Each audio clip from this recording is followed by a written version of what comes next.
শাহরুখের সঙ্গে নতুন ছবির পরিকল্পনা পুষ্পা টু পরিচালকের, অ্যাকশন নাকি ডার্ক থ্রিলার?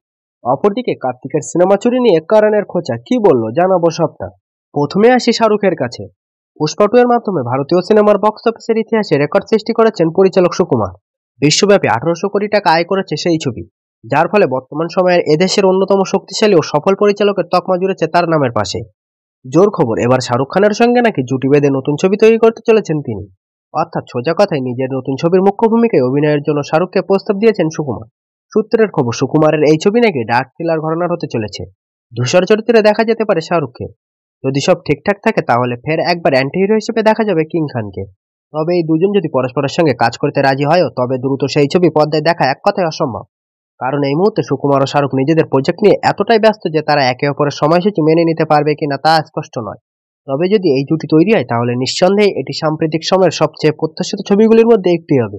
তবে এখনো পর্যন্ত সুকুমার অথবা শাহরুখের তরফে এই প্রসঙ্গে কোনো আনুষ্ঠানিক বিবৃতি প্রকাশ্যে আসেনি।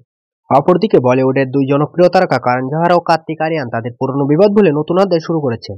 একসঙ্গে নতুন ছবিতে কাজ করার পাশাপাশি সম্প্রতি অনুষ্ঠিত আইফা অ্যাওয়ার্ডে একসঙ্গে সঞ্চালনা করেছেন তারা। অনুষ্ঠানের একটি সেগমেন্ট তারা র্যাপ ব্যাটেলে অংশ নেন, যেখানে পরোক্ষভাবে একে অপরের ক্যারিয়ার নিয়ে খোঁচা দেন এবং নিজেদের আসন্ন সিনেমার ইঙ্গিত দেন। এই র্যাপ ব্যাটেলের সময় করণ জোহর কার্তিকের সিনেমা সংক্রান্ত মন্তব্য করে বলেন, তুমি নতুন ছাত্র, আমি চিরসবুজ শিক্ষক। এরপরে তিনি বলেন, খান এবং কাপুররা আসল রাজবংশ, আর আজকালকার হিরোরা শুধু ফ্র্যাঞ্চাইজি চুরি করছে। করণ নিজেকে বলিউডের কিংমেকার বলেও দাবি করেন, কিন্তু কার্তিকও দুর্দান্ত জবাব দেন।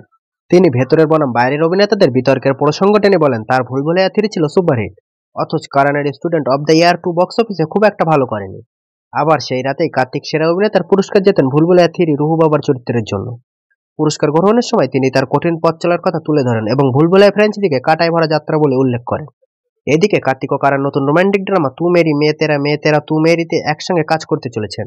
এটি পরিচালনা করছেন সমীর বিদওয়াস, আর প্রযোজনা করছেন করণ জোহরের ধর্ম প্রোডাকশন এবং নামা পিকচার্স। সিনেমাটি 2026 সালে মুক্তি পাওয়ার কথা।